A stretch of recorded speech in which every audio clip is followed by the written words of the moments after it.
Le vrai juste, c'est celui qui ne cherche pas les honneurs. Il ne cherche pas les honneurs, il ne cherche pas l'argent, il ne cherche pas l'influence, il ne cherche pas la puissance, il ne cherche rien de tout ça. Et il se voit comme quelqu'un d'inutile.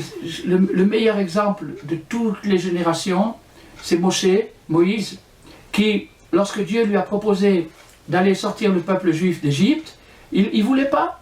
Il a fui, qui je suis, je ne suis pas un orateur, je ne suis pas rien, il ne voulait pas du tout faire sortir les Juifs. C'est pas qu'il ne voulait pas que les Juifs sortent d'Égypte, mais il ne voulait pas, il y avait son frère, Aaron était plus âgé que lui, ben voilà, ça va très bien avec Aaron, pourquoi moi?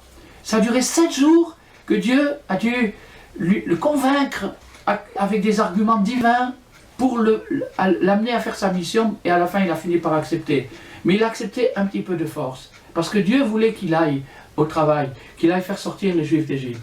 Alors, dans chaque génération, il se reproduit la même chose, c'est-à-dire qu'il y a un juste dans la génération, et ce juste-là, il n'est tellement pas intéressé par l'argent, par l'honneur, par toutes les choses superficielles, et que il ne cherche pas à avoir des élèves, il ne cherche pas à avoir une cour, il ne cherche pas à avoir un immeuble, il ne cherche pas à compter des points, etc., avoir des médailles et des trophées, etc., etc. Au contraire, il fuit tout ça, parce que c'est un vrai juste.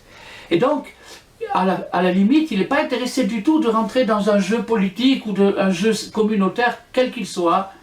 Et si, pourtant, son autorité est nécessaire, elle pourrait aider les autres, comme l'autorité de Moshe, qui était roi, eh bien, à ce moment-là, si nous, de notre côté, nous avons fabriqué des diamants, nous avons fait une couronne qui va couronner le tzaddik, et grâce à ça, il aura le pouvoir, et de cette façon-là, il sera obligé de venir nous secourir.